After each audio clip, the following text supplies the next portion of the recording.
یہ ماہ ذوالحجہ کہ جس کی 7 تاریخ کو حضرت امام محمد باقر علیہ السلام کی شہادت ہے۔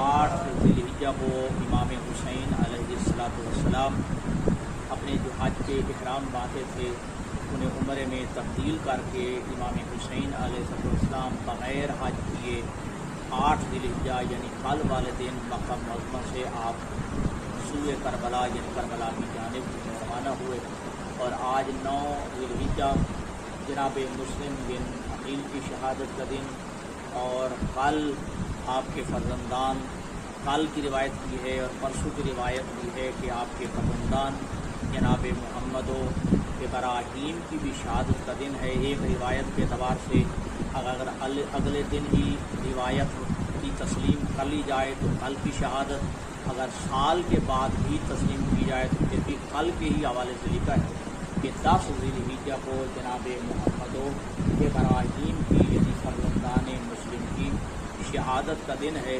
تو لہذا دل چاہتا ہے کہ چند ایک گزارشات اور کچھ معلومات جو ہے وہ حضرت امام محمد باقر علیہ السلام کے حوالے سے ہو جائیں، اور کچھ چیزیں جو ہیں جناب مسلم بن عقیل کے حوالے سے ہو جائیں۔ تو 7 ذوالحجہ کو ہمارے 5ویں امام کہ جو باقر العلوم کے لقب سے ملقب ہیں، باقر العلوم، علوم کو شگافتہ کرنے والے، علوم کی جو ہے وہ گتھیوں کو سلجھانے والے، یعنی یہ لقب وہ لقب ہے کہ جو پیغمبر اسلام نے ہمارے اس امام کو بتایا۔ اور 3 روایات ہیں کہ جس میں اللہ کے حبیب نے بھی کہا کہ میرے بعد 12 ائمہ ہوں گے، 12 جو ہے میرے نائب اور خلفاء ہوں گے، اور کلہم من بنی ہاشم کے الفاظ بھی ہیں اور کلہم من بنی قریش کے الفاظ بھی ہیں۔ قریش کے ساتھ پھر اس کے بعد بنی ہاشم کا لفظ بھی آیا ہے، اور پھر بنی ہاشم کے بعد بھی جو ہے نا تصریح کی ہے اللہ کے حبیب نے کہا علی، ٹھیک ہے جی، حسن، حسین، یہ 12 نام۔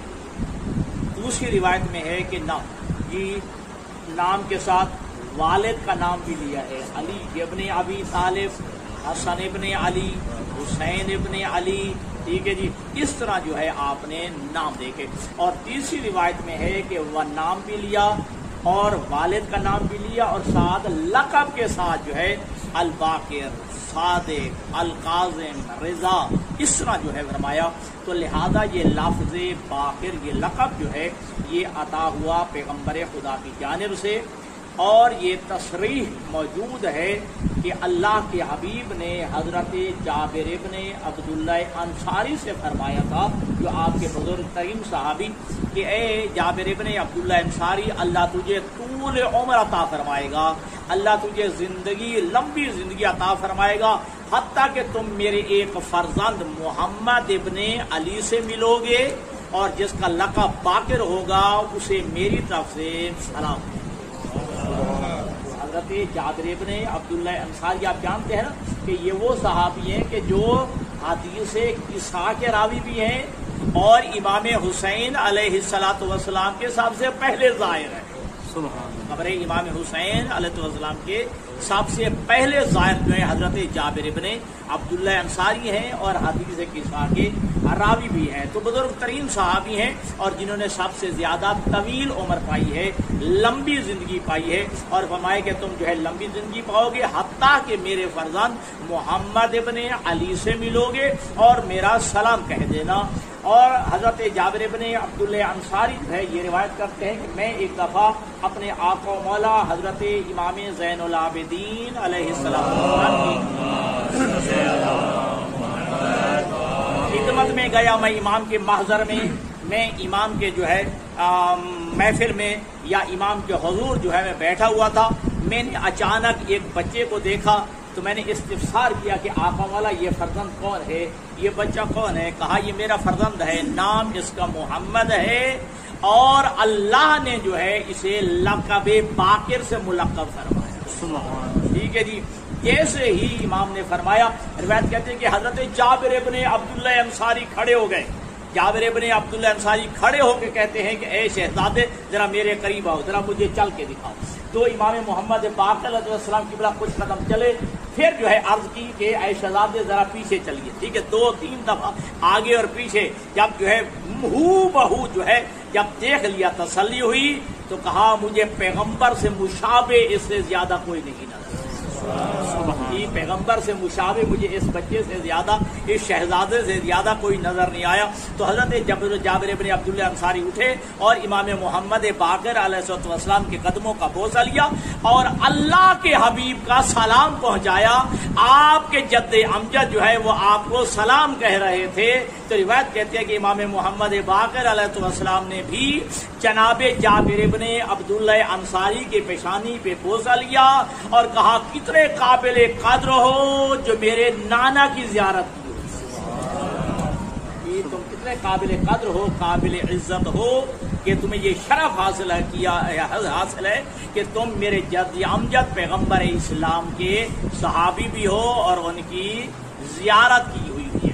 تو لہذا ہمارے یہ امام محمد باقر علیہ السلام ہمارے وہ امام ہیں جو خود بھی امام ہیں، والد بھی امام ہیں، دادا بھی امام ہیں، پردادا بھی امام ہیں. سبحان اللہ. توجہ کیجیے گا کہ ہمارے یہ امام جو ہے وہ خود بھی امام ہیں، آپ کے والد گرامی بھی امام ہیں اور آپ کے دادا بھی امام ہیں، آپ کے پردادا بھی امام ہیں، حتیٰ کہ آپ کے بیٹے بھی امام ہیں، آپ کے پوتے بھی امام ہیں، آپ کے پڑپوتے بھی امام ہیں، حتیٰ کہ آپ کی نسل سے یکے بعد دیگرے 7 فرزند امام ہیں. 7 جو ہے بیٹے آپ کے امام ہیں. ایک اور بات کروں کہ ہمارے یہ امام محمد باقر علیہ السلام کی ذات والا صفات وہ ہستی ہیں کہ جن کے نانا بھی امام ہیں، جن کے نانا امام الانبیاء ہیں. جی اب آپ استفسار کریں گے عزیز کہ آپ کے نانا کون ہیں؟ امام حسن مجتبی علیہ السلام کی دختر جناب فاطمہ بنت حسن جو ہے وہ امام زین العابدین علیہ السلام کی زوجہ تھی. امام حسن مجتبی علیہ السلام کی بیٹی جناب فاطمہ بنت حسن وہ حضرت امام زین العابدین علیہ السلام کی زوجہ تھی، گویا امام محمد باقر علیہ السلام کی والدہ تھی. تو امام محمد باقر کے امام حسن نانا. ٹھیک ہے، تو آپ کے نانا جو ہے وہ امام اور نانا کے نانا یعنی پیغمبر خدا جو ہے وہ سید الانبیاء ہے، وہ امام الانبیاء ہے، وہ تاجدار انبیاء ہے. تو لہذا اللہ نے ہمارے امام کو یہ شرف عطا فرمایا ہے. اور پھر 3.5 سال امام حسین علیہ السلام کے سایہ میں 3.5 سال یا 4 سال. ٹھیک ہے، امام حسین علیہ السلام کے سایہ میں رہے. پھر 38 سال جو ہے مسلسل اپنے والد گرامی حضرت امام زین العابدین علیہ السلام کے سایہ یا ان کی معیت میں جو ہے آپ رہے اور آپ نے پرورش پائی ہے. تو ہمارے یہ 2 ائمہ، ہمارے یہ 2 امام یعنی حضرت امام محمد باقر علیہ السلام اور حضرت امام جعفر صادق علیہ السلام، ہمارے ان 2 اماموں کو تبلیغ دین اور وہ حقیقی ترویج مذہب آل محمد کہ جو حقیقت میں مذہب پیغمبر تھا، جو دین پیغمبر تھا، اس کے نشر کرنے میں، اس کے پھیلانے میں ہمارے ان 2 ائمہ کو زیادہ موقع نصیب. ٹھیک ہے، ان کو زیادہ وقت میسر ہوا، وہ جو ہے زیادہ وقت جو ہے ملا. کیوں؟ اس وقت بنی امیہ اور بنی عباس میں جو ہے اقتدار کی کشمکش تھی، اقتدار کی جو ہے جنگ تھی. لہذا ہمارے ان ائمہ کو جو ہے فرصت کے لمحات نصیب ہوئے. تو لہذا ترویج دین، تبلیغ مذہب کی جو ہے سب سے زیادہ انہوں نے نشر کیا ہے، اس کو پھیلایا ہے. اور علوم کے اعتبار سے دیکھ لیں کتنی عظمت کی مالک ہستی ہیں کہ جن کا لقب ہی باقر العلوم، باقر العلوم جس کا لقب ہو، اس سے بڑا جو ہے اور کیا مقام ہو سکتا ہے کہ جو معصومین کے زیر تربیت بھی رہے ہوں اور پھر امام حسین کے زیر تربیت رہے. اچھا، پھر اگر کربلا میں اگر 6 ماہ کے شہزادے علی اصغر کی شہادت ہو سکتی ہے تو پھر 3.5 یا 4 سال کے جناب امام محمد باقر علیہ السلام شہید کیوں نہیں ہوئے؟ تو علماء نے اس کا جواب دیا چونکہ نسل امامت کو چلنا تھا. امامت کے سلسلے کو چلنا تھا، لہذا اللہ نے ان کے والد گرامی امام زین العابدین علیہ الصلوۃ والسلام کو بھی کربلا میں شہادت سے جو ہے وہ ظاہراً جو ہے شہادت سے بچا لیا، کیونکہ یہ سلسلہ امامت چلنا تھا آپ کی نسل سے، لہذا آپ کے والد گرامی بھی ظاہراً جو ہے وہ کربلا میں شہید نہیں ہوئے، اور آپ محمد باقر بھی کربلا میں شہید نہیں ہوئے۔ یہ سلسلہ امامت جو ہے چلا ہے، اور آپ کا علمی مقام، تھوڑا سا میں عرض کرنا ہے کہ علمی مقام اس قدر بلند ہے کہ کائنات جس کا مقابلہ نہیں کر سکتی ہے، ٹھیک ہے جی۔ اور پھر یہ کہ جس طرح کے روایات میں ہے کہ جتنے بھی یہ ائمہ اربعہ ہیں یہ ڈائریکٹ یا انڈائریکٹ امام جعفر صادق علیہ السلام کے شاگرد ہیں، بعین روایات میں ملتا ہے امام مالک، امام ابو حنیفہ، امام شافعی جو ہیں یہ بھی ڈائریکٹ یا انڈائریکٹ جو ہے وہ امام محمد باقر علیہ السلام کے بھی شاگرد ہیں، حتیٰ کہ امام اوزاعی، ٹھیک ہے جی، وہ چونکہ ائمہ اربعہ میں تو شامل نہیں ہے لیکن ان کے فقہ کے وہ بھی امام اوزاعی وہ بھی امام محمد باقر علیہ السلام کے شاگرد ہیں۔ حضرت شہاب الدین زہری کا نام سنا ہوگا، شہاب الدین زہری بہت بڑے ان کے مجتہد، بہت بڑے فقیہ، بہت بڑے محدث ہیں برادران اہل سنت کے، اور وہ بھی ہمارے امام کے شاگرد ہیں۔ توجہ ہے دوستوں کی جی، بات زیادہ جو ہے وہ خاموشی والے تو نہیں ہو رہی، ذرا صلوات پڑھیں محمد والے محمد۔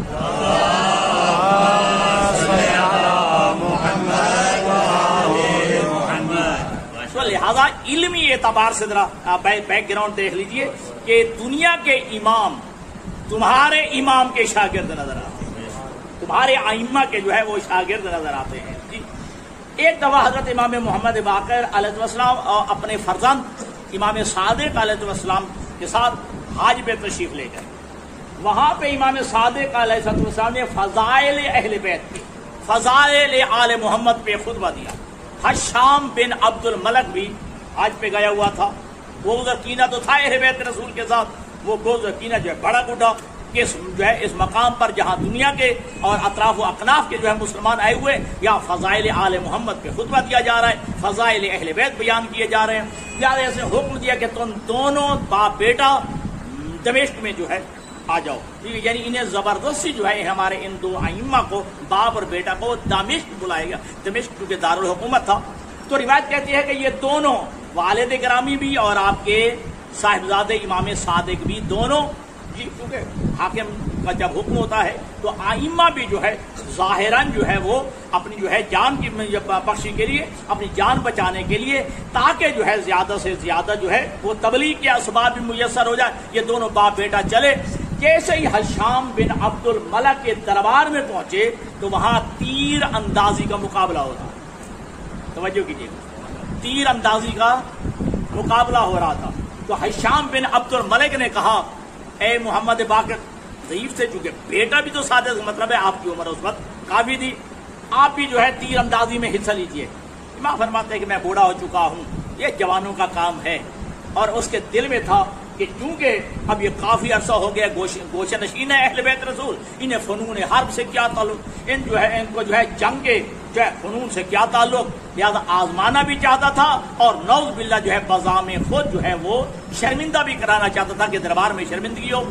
امام علیہ السلام کے لیے کہا گیا کہ یہاں یہ نشانہ، یہ ہدف ہے، یہاں تیر سے تمہیں نشانہ لگانا ہے۔ روایت کے الفاظ یہی میرے عزیزوں کہ امام نے جو ہے تیر کا نشان لگایا، جہاں کہا گیا وہاں امام نے تیر کا نشان لگایا، اور وہیں پہ تیر لگا۔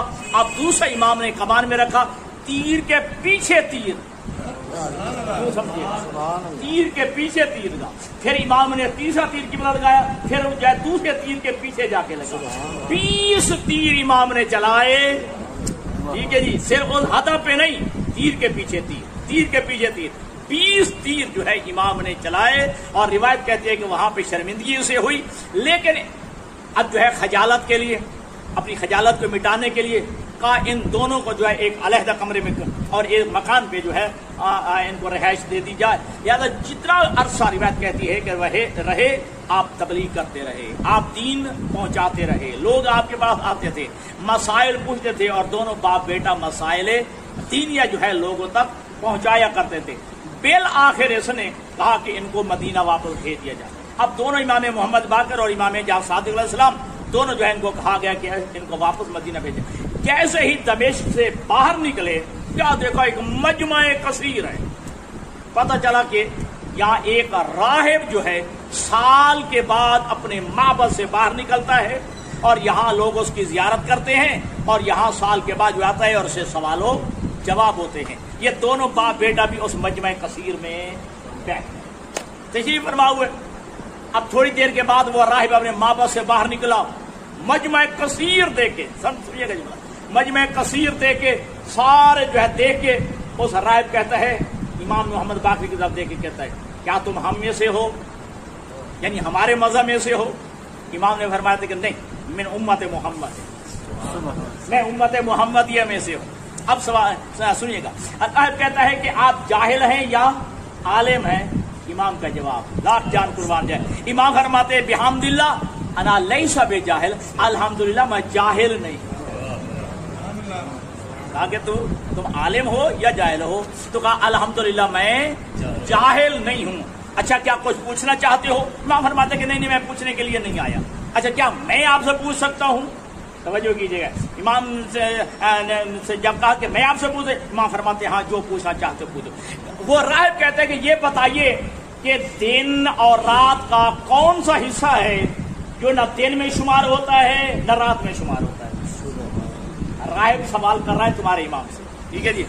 وہ دن اور رات کا کون سا حصہ ہے نہ جس کا شمار دن میں ہوتا ہے نہ رات میں ہوتا ہے؟ امام فرماتے ہیں بینا طلوعین, طلوع فجر اور طلوع جو ہے سورج کے درمیان, جو ہے طلوع آفتاب کے درمیان کا جو وقت ہے نہ دن میں شمار ہوتا ہے نہ رات میں شمار ہوتا ہے. یہ جنت کے اوقات میں سے ایک وقت, یہ جنت کے وقتوں میں سے ایک وقت ہے. اور امام کا جملہ سنیے, امام فرماتے ہیں کہ جیسے ساری رات نیند آئے اس وقت جو ہے نیند آ جاتی ہے, ساری رات جو ہے بیمار تڑپتا رہے اس وقت جو ہے بیمار کو سکون نصیب ہو جاتا ہے, ساری رات بندہ جو ہے درد میں مبتلا رہے تو اس وقت جو ہے اسے سکون نصیب ہو جاتا ہے. وجہ فرما رہے ہیں.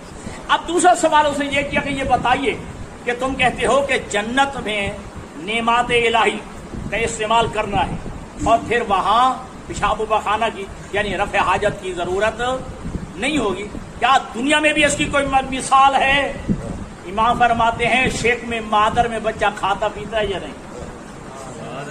نہیں آپ نے توجہ نہیں کرا کہ جنت میں کھانے پینے کے باوجود تم کہتے ہو کہ وہاں رفع حاجت کی ضرورت نہیں ہو, کیا جنت میں سے کوئی مثال ہے؟ امام فرماتے ہیں ہاں, شیخ میں مادر میں بچہ کھاتا پیتا بھی ہے لیکن رفع حاجت کی اسے ضرورت نہیں ہوتی. اور تیسرا سوال راہب نے یہ کیا کہ تم یہ کہتے ہو کہ نعمات الہی استعمال کرنے کے باوجود کم نہیں ہوں گی, نعمات الہی استعمال کرنے کے باوجود مثلا جنت کے پھل جنت کے میوے کھانے کے باوجود جو ہے وہ کام نہیں ہوں گے. اس کی کوئی مثال؟ امام فرماتے ہیں کہ چراغ, ایک چراغ سے لاکھوں چراغ بھی جلا دیے جائیں تو پہلے چراغ کی روشنی میں کمی نہیں آتی, پہلے چراغ کی روشنی میں کمی نہیں آتی ہے. اور ایک جملہ کہا کہ جب تک یہ شخص جو ہے یہ شام کے ایریے میں شام کے جو ہے اطراف و اقرام میں موجود ہے, جب تک یہ موجود رہے گا میں کسی سوال کا جواب وہاں اپنے علم کا جو ہے وہ بعض روایات میں تو ہے کہ وہ مسلمان ہو گیا. وہ راہب جو ہے اس نے کہا اپنے نانا کا دین پڑھائیے, اپنے مذہب کا جو ہے حقانیت کا کلمہ جو ہے پڑھائیے. تو ان دو ائمہ نے جو ہے باپ اور بیٹے نے جو ہے راہب کو مذہب آل محمد کی حقانیت کا کلمہ پڑھایا ہے. اور ایک بات اور سن لیجیے امام کے علم کی اور پھر امام جناب عقیل کے حوالے سے کچھ عرض کروں. ایک بار پھر سلوات پڑھیے محمد والے.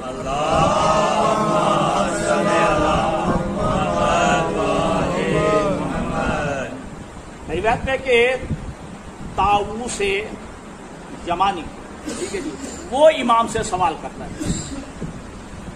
امام سے سوال کرتے ہوئے پوچھتا ہے کہ مولا بتائیے کہ وہ کون سی چیز ہے جس کا تھوڑا حلال ہے زیادہ حرام ہے, جس کا تھوڑا حلال اور زیادہ حرام.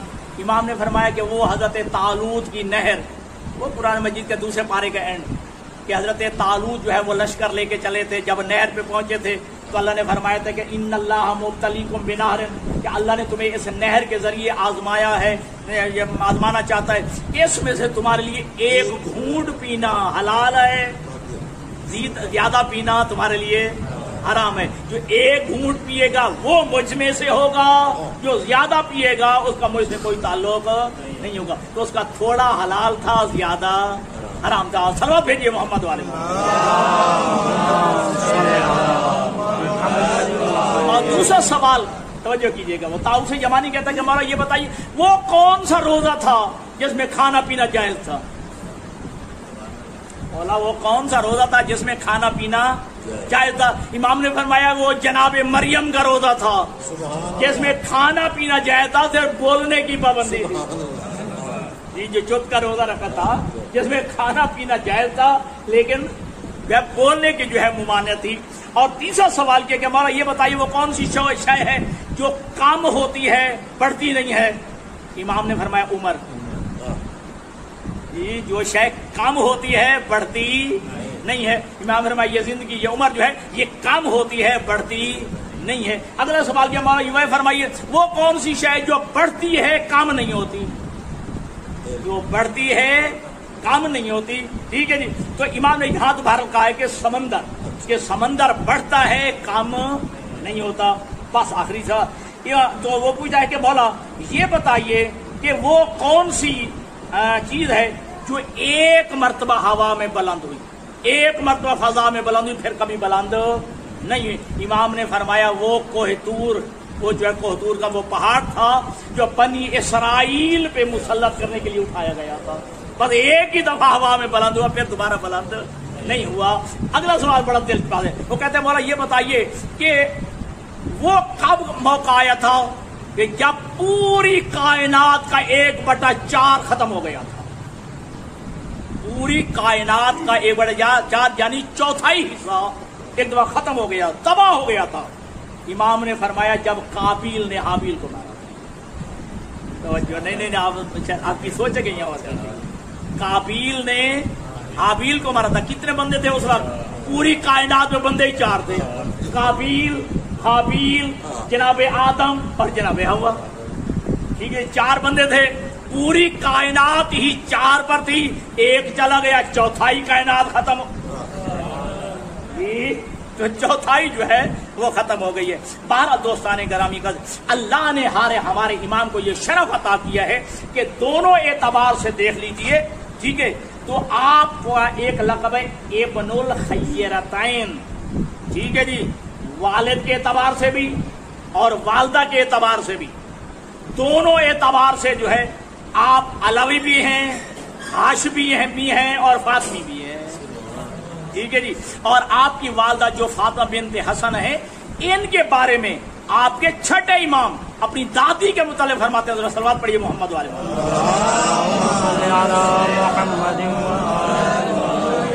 اپنی دادی کے متعلق آپ کے امام صادق امام فرماتے ہیں کانت صدیقۃ لم تدرک فی آل الحسن امرأۃ مثلھا، خدا کی قسم میری دادی جناب فاطمہ بنت حسن جو ہے وہ صدیقہ تھی اور آل حسن میں اس جیسی جو مستور جو ہے موجود نہیں تھی، اتنی عظمت والی جو ہے وہ بی بی تھی۔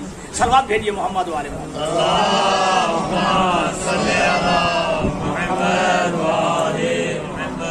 ہر امام کو گلہ ضرور رہا، کاش جتنا میرا علم تھا میرے علم کے حاملین مجھے مل جاتے، میرے علم کے لینے والے مجھے مل جاتے۔ جس طرح کہ علی بن ابی طالب کے بارے میں روایات میں ہے کہ آپ کوفہ کے بعد جو ہے رات کی تاریکی میں تشریف لے جاتے تھے اور جو ہے کوفہ کے کنووں میں منہ ڈال کے جو ہے امام علم کی باتیں کیا کرتے تھے۔ بعین ہی امام محمد باقر کا جملہ ہے، امام فرماتے ہیں کہ لو وجدت العلمی آتانی اللہ لحملۃ، کاش وہ میرا علم جو اللہ نے مجھے عطا کیا ہے اس علم کے اٹھانے والے مجھے مل جاتے، اس علم کے جو ہے وہ جو ہے لینے والے جو ہے مجھے مل جاتے تو میں کیا کہتا؟ لنشرت الدین والاسلام والتوحید